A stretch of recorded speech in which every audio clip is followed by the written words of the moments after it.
Amém? Bom, nessa manhã eu quero refletir com vocês aqui um texto que está em Atos, capítulo 20.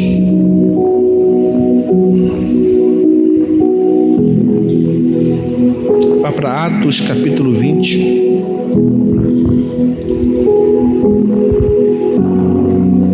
Atos 20.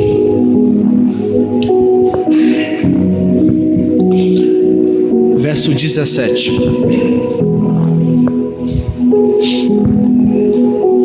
Acharam? Segure aí.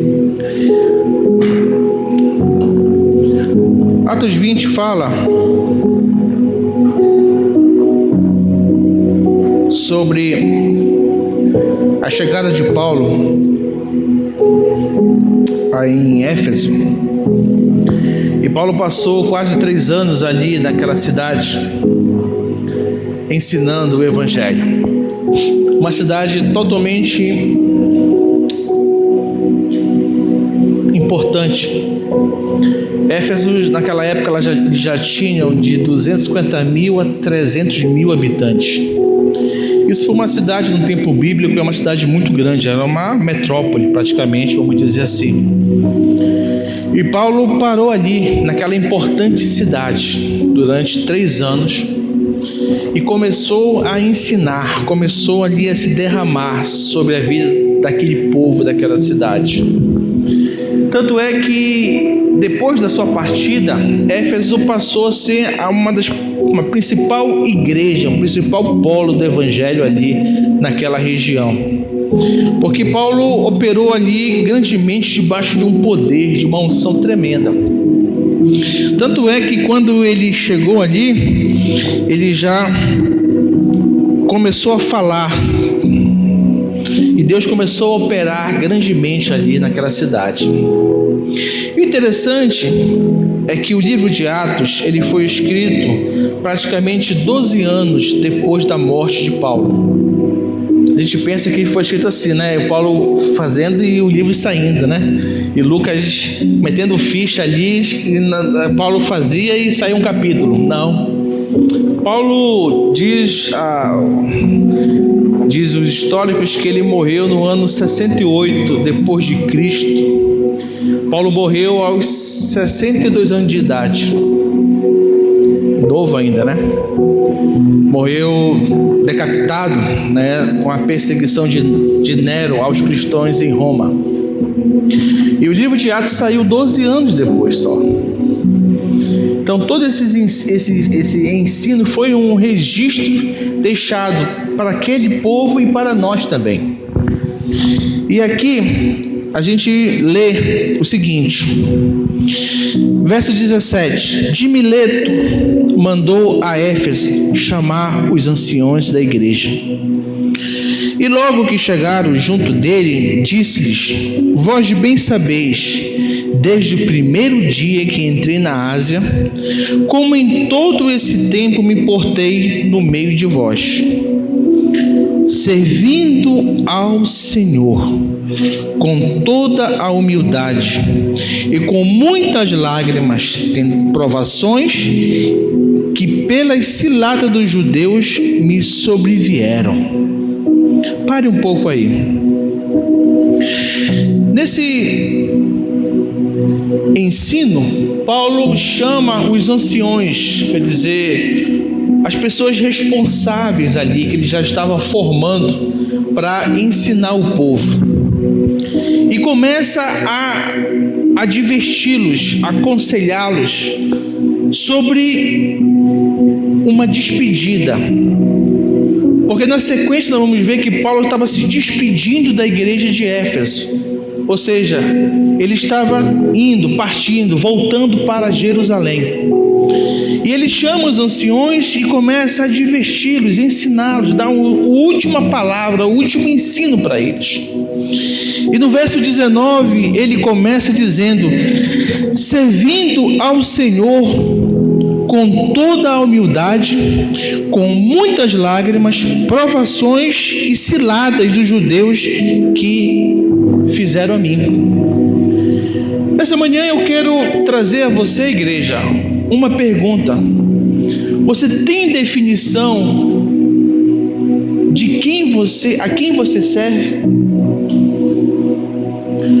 A quem você está servindo? Quando você se diz realmente um filho de Deus, um discípulo de Jesus, um cristão, ou no termos mais batido, conhecido, um evangélico, a quem você serve? Quando Paulo começa a dizer, ele dá a ênfase servindo ao Senhor. E o que é para mim e para você servir ao Senhor? Porque se eu não tiver uma definição clara de o que é servir ao Senhor, eu me canso, eu me decepciono, eu paraliso, eu me perco, porque eu não sei para quem eu estou servindo. Para quem eu estou servindo? Qual é o meu papel como cristão? Estar sentado, fazer parte de um corpo, de uma igreja. Quem eu estou servindo? Isso tem sido algo que tem questionado dentro de mim, e eu preciso compartilhar isso com vocês, para que haja nessa manhã uma clareza em nossos olhos e nós possamos definir quem eu estou servindo. Por que eu faço as coisas? Por que eu me envolvo nas coisas? Ou por que eu não me envolvo nas coisas? A maneira em que eu me disponho reflete a pessoa que eu estou servindo. Então Paulo diz, servindo ao Senhor. E aqui em vamos para Marcos 10, 42, 45. Marcos 10, 42, 45.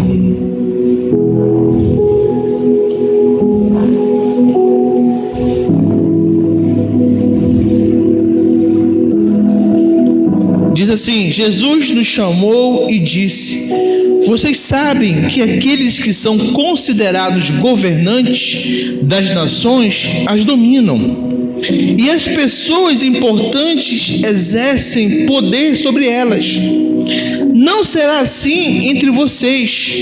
Ao contrário, quem quiser tornar-se importante entre vocês deverá ser servo. E quem quiser ser o primeiro deverá ser escravo de todos. Pois nem mesmo o Filho do Homem veio para ser servido, mas para servir e dar a sua vida em resgate por muitos.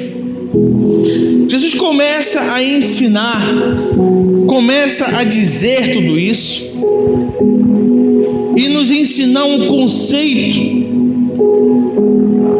de crescer dentro de um reino, de ter o entendimento de que é servir.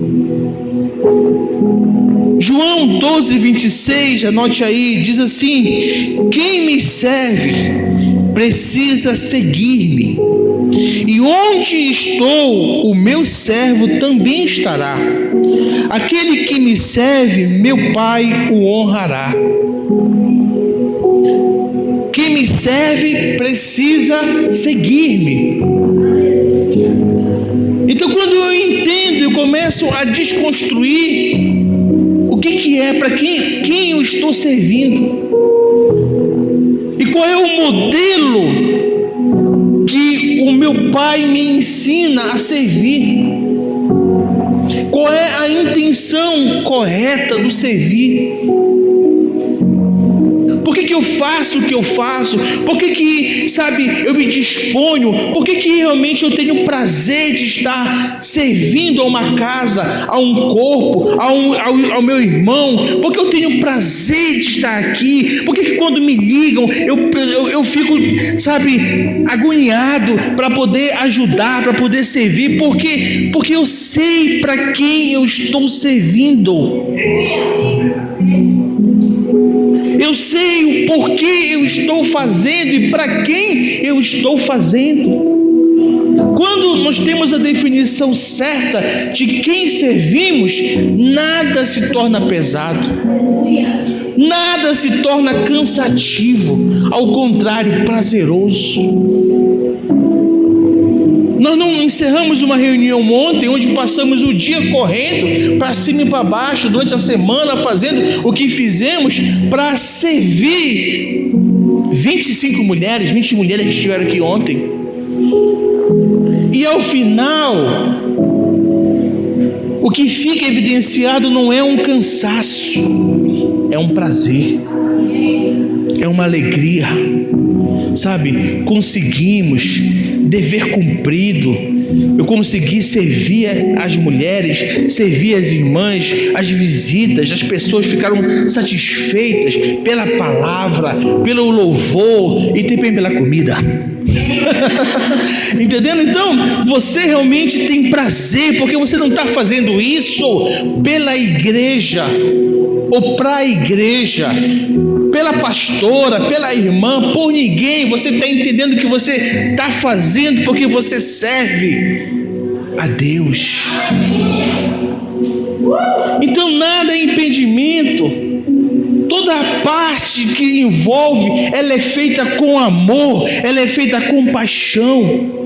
Mas também aqui ele diz, servindo ao Senhor com toda a humildade, com muitas lágrimas. E aqui não são lágrimas de emoção, são lágrimas de dor. Então o serviço, o servir, ele não vai ser apenas uma caminhada de risos, de glória, de satisfação. O servir, ele vai também ser um caminho de muitas lágrimas. Mas quando eu entendo para quem eu sirvo, eu não paraliso. As lágrimas não me fazem paralisar. E nessa manhã nós precisamos ajustar o nosso caminho, porque nós nos deparamos com tentações, com lágrimas, com provações, com ciladas. No meio desse servir, nós não temos uma resposta, talvez, da maneira em que gostaríamos das pessoas. Nós não temos o entendimento que gostaríamos da maioria das pessoas. E isso muitas vezes nos geram lágrimas, nos fazem ser provados, nos fazem realmente passar por tentações. E talvez pessoas trabalhem contra você ou contra nós para paralisar essa jornada, essa caminhada, fazendo ciladas.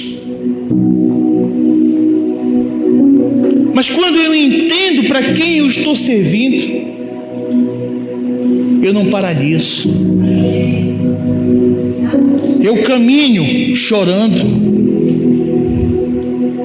Eu caminho com a dor, eu caminho com as provações, eu caminho superando as ciladas, e isso me torna um homem e uma mulher fortes, edificadas, porque eu sei para quem eu estou servindo. Então Paulo começa a fazer o seu discurso de despedida da igreja de Éfeso, alertando os anciões nesse ponto, servindo ao Senhor com toda humildade, com muitas lágrimas, tentações e pelas ciladas dos judeus me sobrevieram. Nós não podemos fazer as coisas pensando que eu estou fazendo, que eu estou servindo o pastor, a pastora, a igreja. Não, querido. Tudo aquilo que você faz, você está fazendo porque você serve a um Deus. Você serve a um Deus. Então nada seu vai passar diante dele desapercebido. tudo que você faz aqui nesse corpo, nessa casa, nessa igreja, lá fora, pelo reino, tudo que você faz não passa diante dele desapercebido. Ele está vendo e contemplando, e a sua alegria é em obedecê-lo. Aquele que me serve, me segue. Aquele que me serve, me segue, ele disse. Então não espere de ninguém, ou até mesmo de mim, na minha humanidade, que às vezes nós falhamos mesmo em dizer muito obrigado, em dizer, poxa, obrigado pela sua força, pela sua oração, pela sua palavra, pela sua contribuição. Nós falhamos. E talvez, se você esperar que esteja me servindo e eu não reconhecer, isso possa te paralisar. Mas você deve entender que acima de mim você está fazendo para Ele. Então a minha falha, a minha humanidade não pode te paralisar. A minha falha, o meu erro, sabe, e não te visitar. Aleluia. De estar mais perto, talvez naquele momento que você precisa, não pode te paralisar. Talvez possa gerar uma lágrima, talvez possa gerar uma indignação, possa gerar algo no teu coração, mas entenda que o caminho é esse. Paulo diz para ele com muitas lágrimas. E quando Paulo estava em Éfeso, discipulando a igreja, formando a igreja, ele também escreveu a carta de 2 Coríntios. E quando Paulo fala na 2 Coríntios, ele fala: com muitas lágrimas escrevo a vocês. Ou seja, um caminho desse, mas um propósito centrado, correto, servindo ao Senhor. Então servir ao Senhor não vai somente te trazer alegrias, vai te trazer lágrimas também. Não somente vai te trazer glórias, vai te trazer provações. Não somente vai ser momentos de escapes, mas vai haver momentos de ciladas. Mas nenhum desses, tanto os bons ou maus, te fazem paralisar. Porque você sabe a quem você serve. Verso 18. 18 não, 18? Deixa eu ver aqui. 20. Como nada que útil seja, deixei-vos de anunciar e ensinar publicamente e pelas casas.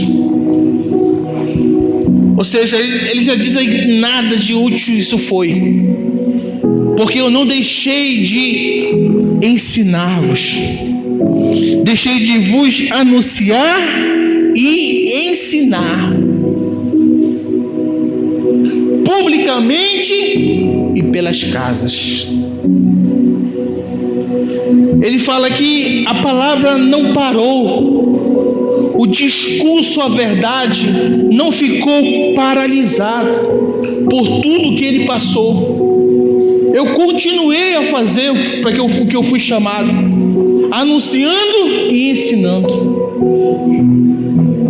São duas coisas diferentes. Ensinar é dar tempo, é aplicar um tempo melhor. Ensinar é você parar realmente ali, sabe, e ter uma catequese, fazer, e ser repetitivo, até aquilo que a pessoa absorva aquilo, compreenda aquilo. Então ele fala que nada disso me fez parar. Eu continuei anunciando e ensinando publicamente, ou seja, nas praças, nos templos, na multidão, mas também ensinando pelas casas. Por isso que quando a gente está no propósito certo, nada nos paralisa.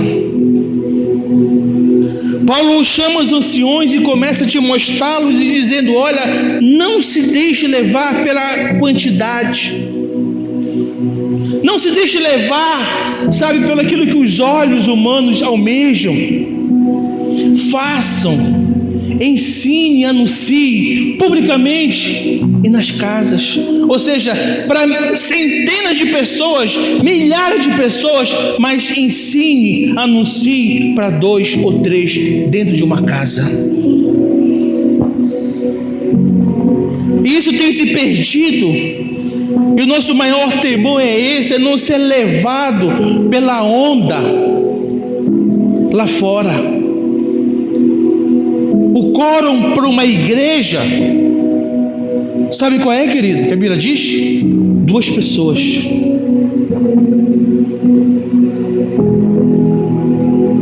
Só que o ativismo do crescimento, ele elevou a régua e criou um fator quantitativo para medir o trabalho missionário. Paulo diz: olha, eu continuei a ensinar e anunciar publicamente e pelas casas. Então nós não podemos paralisar e nem esperar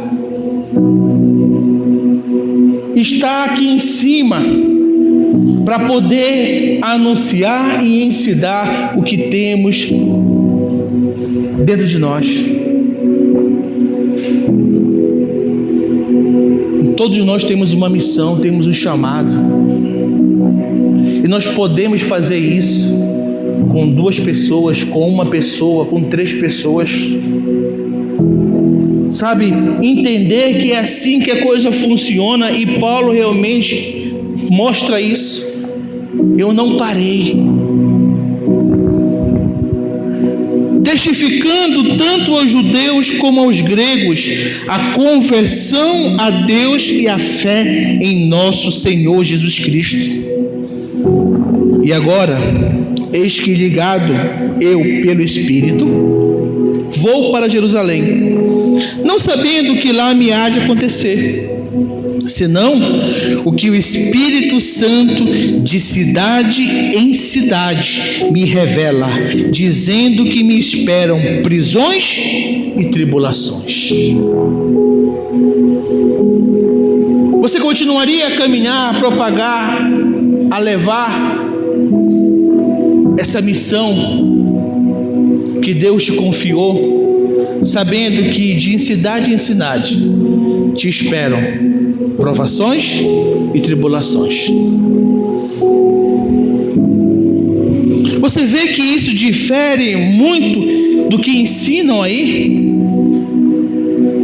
Porque as pessoas estão sendo ensinadas a sentarem no banco de uma igreja para apenas ser as receptoras das promessas e das bênçãos de Deus,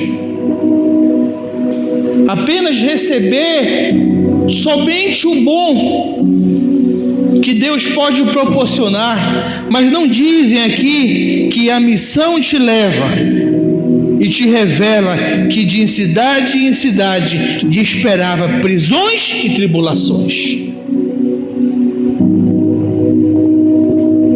Por isso que nós não podemos viver uma vida espiritual rasa, sem uma intimidade, um relacionamento, uma comunhão. Por que Paulo não paralisava? Porque ele realmente entendia para quem ele servia. E aquele que me serve, me segue. Aonde eu estiver, ele estará comigo, disse Jesus. Então Paulo tinha relacionamento, tinha tempo. Ele sabia onde encontrar o Senhor. No seu tempo, no seu devocional, nas suas orações. Ele sabia disso, então por isso que ele não paralisava,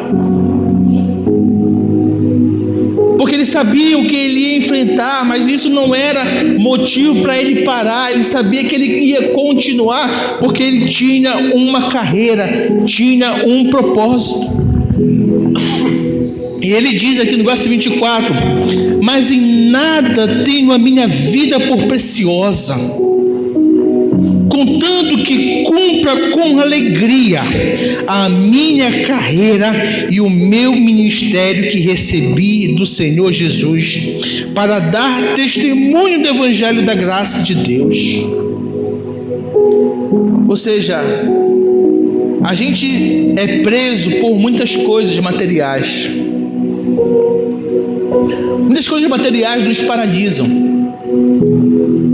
E a gente pensa 2, 3, 4, 5 vezes por causa de valores materiais. Mas aqui ele diz assim: mas em nada tenho a minha vida. Ou seja, a sua vida vale mais do que tudo aquilo que você tem. Amém? Sim ou não, queridos? Você vê aí, quando surge uma doença inesperada no meio familiar ou no meio que você conhece, e precisa ser investido valores, as pessoas não param, não pensam, veem o que tem, vendem o que tem, gastam o que não tem, para poder salvar a sua vida.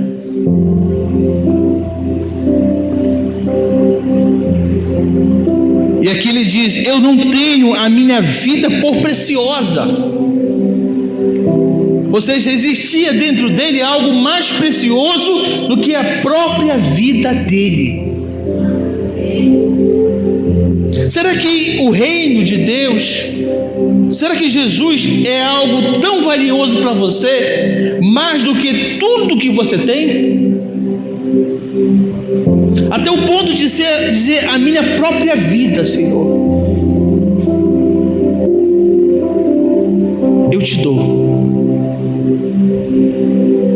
Será que nós temos essa coragem ou esse discernimento para dizer isso para Deus? O Senhor é mais importante do que a minha própria vida.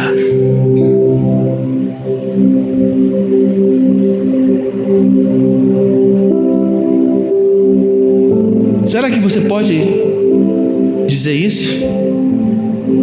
Será que você tem consciência disso? Colocar Ele acima de tudo na tua vida, até mesmo da tua própria vida. Quem é que você serve? Quem é que domina o teu coração? Quem é verdadeiramente o teu Deus? Essa é uma pergunta nessa manhã para você. Quem é o teu Deus?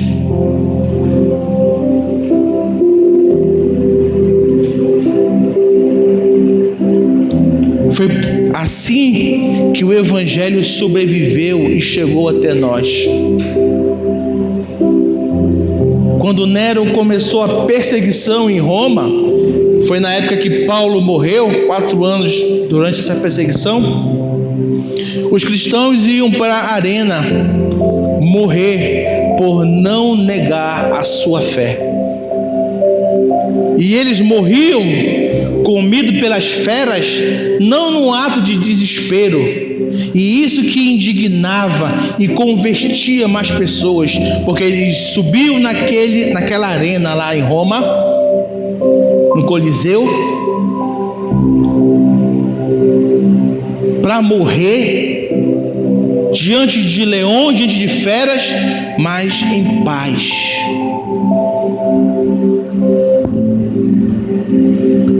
A consciência deles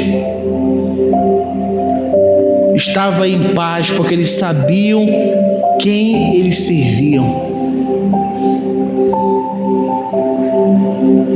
E a gente vê que a gente, nesse século em que vivemos, pouca coisa, coisas pequenas, materiais, nos fazem ficar alucinados, perturbados, sem sono,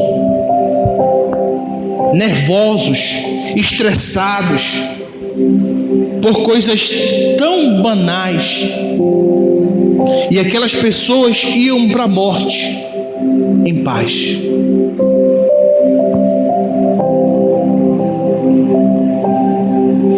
O que nós precisamos é entender qual é o valor desse Deus que servimos. Desse Deus que servimos. E aí ele continua: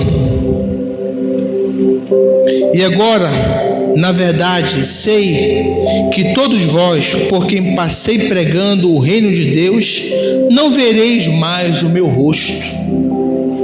Ele estava se despedindo aqui.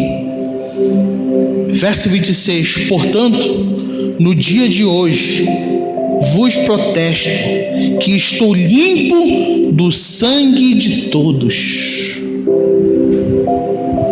Aqui, Paulo faz uma correlação a um texto de Ezequiel, capítulo 3. Vamos lá?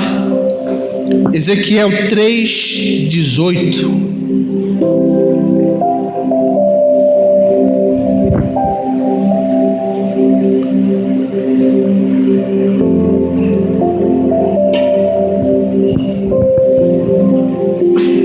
Diz assim: quando eu disser ao ímpio, Ezequiel 3:18,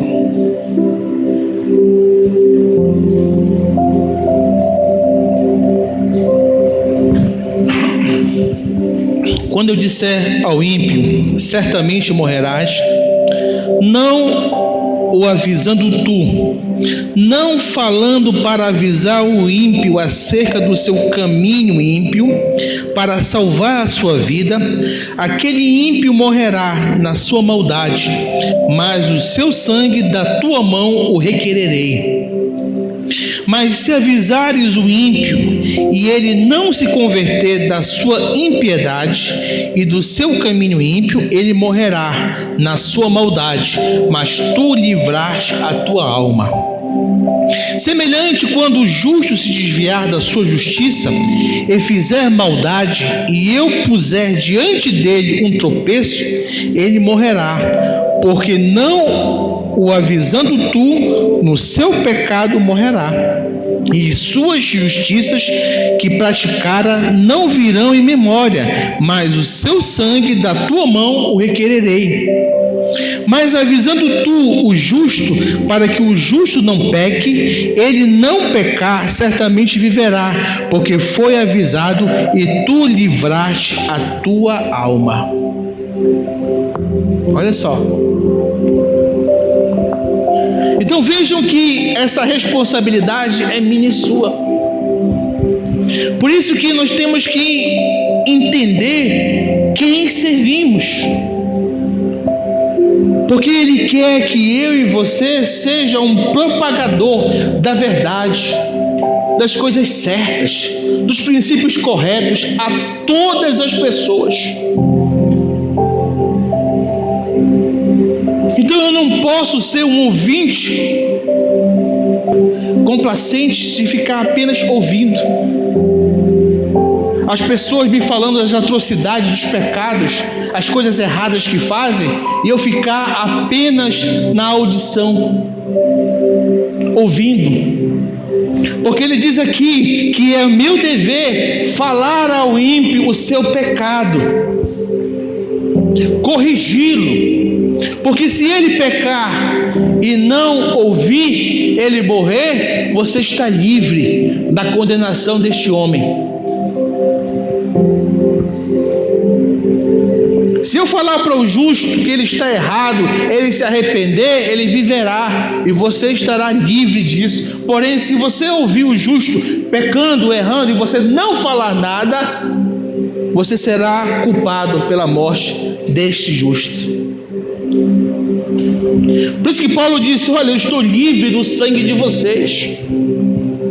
Por quê? Porque ele admoestou, ele ensinou, ele falou. E o problema hoje é que nós somos ouvintes e não falamos nada às pessoas, porque nós achamos que amar as pessoas é concordar ou ser omisso apenas em ouvir o pecado, os erros delas, a maneira errada de viver. Porque se eu falar às pessoas que ela está errada, que isso vai levá-la para o inferno, que isso realmente vai condenar a sua vida, eu vou perder a amizade, a intensidade da amizade que tenho com essa pessoa. Ah, não vou falar nada não, porque senão ela não sabe ouvir, ele não sabe ouvir, a gente vai ficar com raiva, vai ficar chateado, vai ficar magoado. E como fica a palavra? Entendeu? Que a gente prefere, obedecer aos homens, agradar aos homens, do que agradar a Deus. Aquele que me serve, esse me seguirá.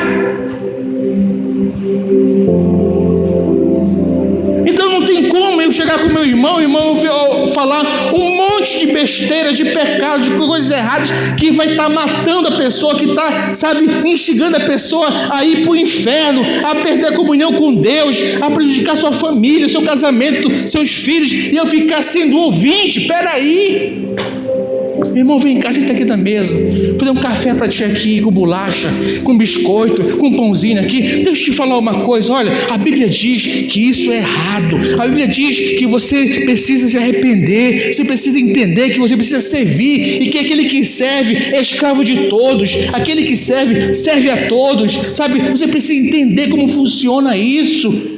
É meu dever, porque eu amo você.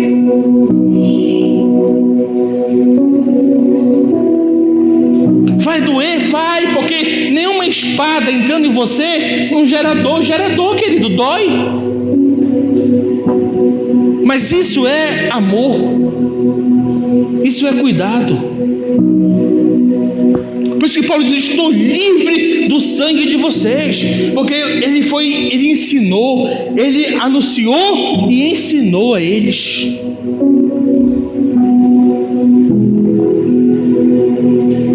Então não seja um ouvinte complacente, porque você está avisado que você tem que falar. O que você falou? Falei nada, querido. Ezequiel 3,18, leia, meu irmão, leia 100 vezes, até você crer que isso aqui é uma verdade. Eu falei, falou, então agora é com ele, agora é com ela. Eu fiz o meu papel, eu fiz a minha missão.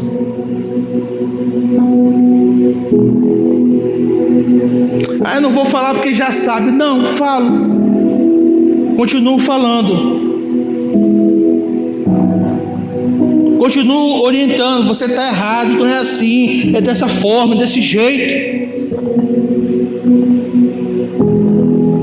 Em casa eu tenho aqui 24 anos aí que ouve, sacode a cabeça, o ouvido, a cabeça, o corpo, mexe tudo, mas está ouvindo. O menor não, o menor eu trago pelo braço. É menor ainda, bora.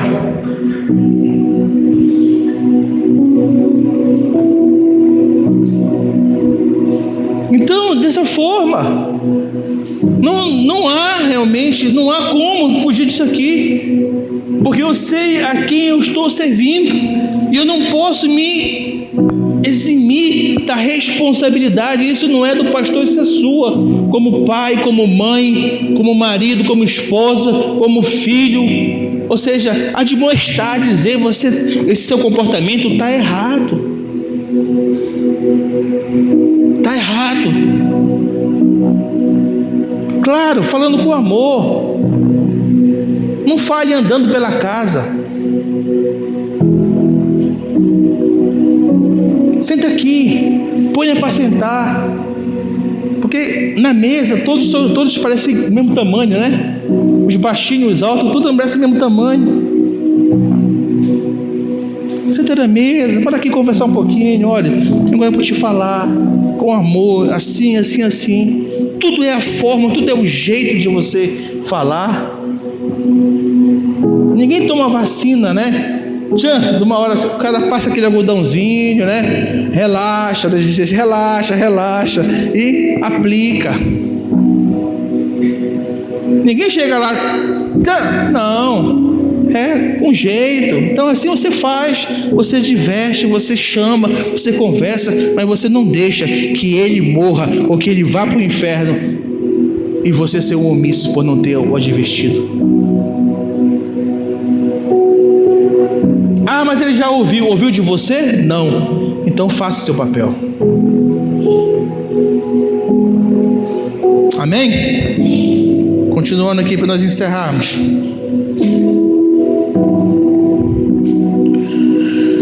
Porque nunca deixei de vos anunciar todo o conselho de Deus. Olha só, verso 27.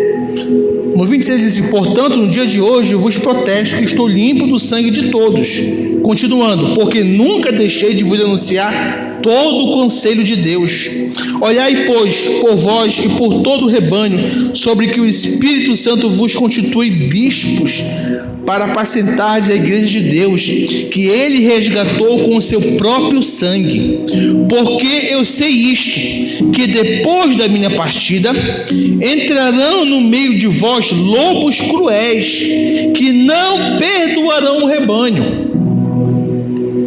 E que dentre vós mesmos se levantarão homens que falarão coisas perversas para atraírem os discípulos após si.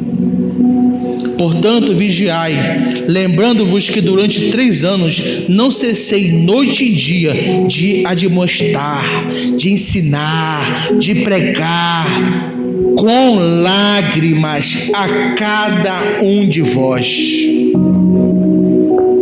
Então ele disse: olha, eu vou partir, mas na minha saída vão surgir lobos que adentrarão, virão até vocês e não vão perdoar o rebanho. E demais, dentro de vós vão levantar enganadores, falsos mestres. Por isso que não dá para ser um ouvinte, não dá para ser uma pessoa, sabe, que se alimenta apenas naquilo que ouve.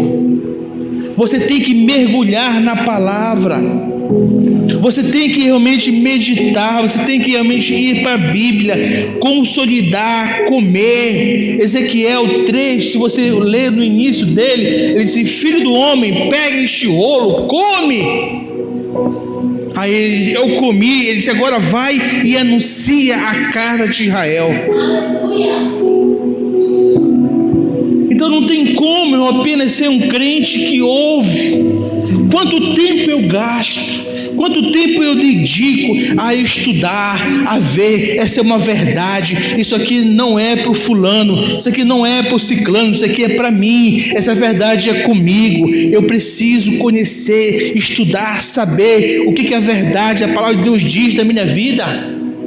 Eu falei no escudo da fé, né? Toda manhã o soldado tinha que pegar o óleo e passar o óleo no escudo, toda a manhã. Isso era um dever obrigatório de um soldado. Talvez o seu escudo esteja guardado dentro do guarda-roupa, empoeirado, mofado. Porque o couro, quando você guarda e você não tem cuidado, ele se desfaz.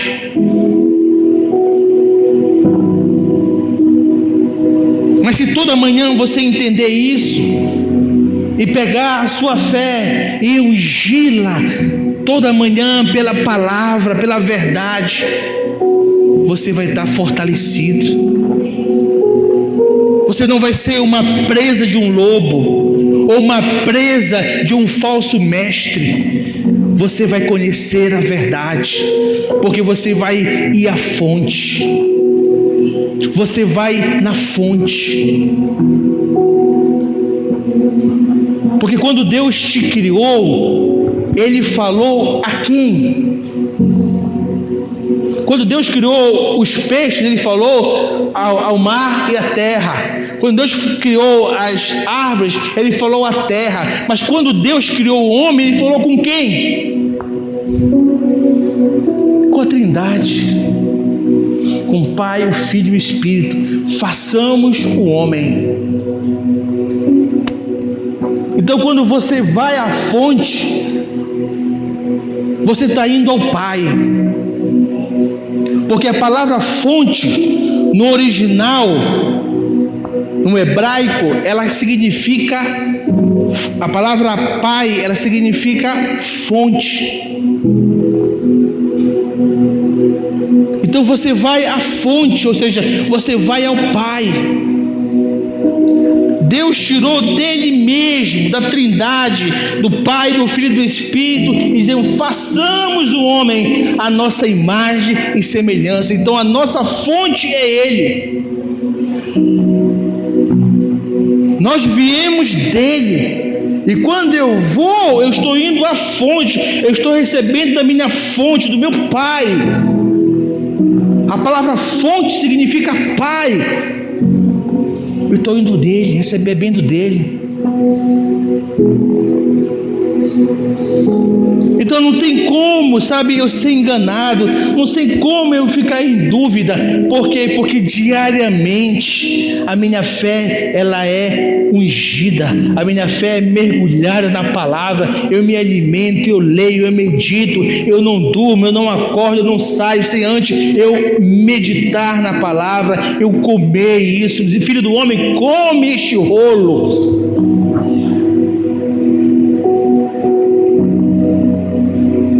A quem você serve, querido? Quando você descobrir isso, nada disso vai ser na tua vida um peso, nada disso vai ser uma dificuldade para ti. Você vai entender que a sua vida, ela vai ficar em segundo plano, porque você vai descobrir algo muito maior, muito mais prazeroso, muito mais valioso.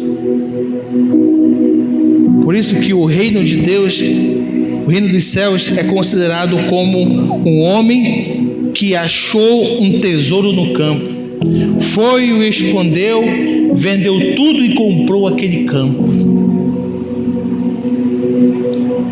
Então Deus deu tudo por tudo. Nessa manhã, que essa palavra ela possa te trazer fundamentos para um crescimento da tua vida espiritual. Que essa palavra possa te despertar mais e mais, para que tu veja que esse servir, quando ele é definido, ele não é paralisado, nem por lágrimas, nem por provações e nem por ciladas. Você vai chorar sim, você vai sentir, vai, mas isso não vai fazer com que você pare, porque você sabe a quem você serve. Quantas vezes nós chegamos aqui arrebentados? Só Deus sabe como você está por dentro. A vontade de sumir, a vontade de gritar, a vontade de fazer tudo menos estar aqui. Mas você chega aqui, e à medida que você chega aqui, não tem como você não ser tocado por Ele. Não tem como você não receber uma graça. Não tem como você receber um alento, um óleo, uma unção nova na tua vida, que te dá forças a continuar, a caminhar, a avançar, a vencer, e acreditar que amanhã é um novo dia. Amanhã é um dia cheio de esperança. E assim como Ele faz nascer esse sol para toda a terra, Assim como Ele alimenta bilhões de pássaros todos os dias, Ele não esquecerá de você. E o amor dele não foi por seu merecimento e nem pelo seu mérito, foi pelas suas obras. Foi porque Ele decidiu te amar. Fique de pé nessa manhã.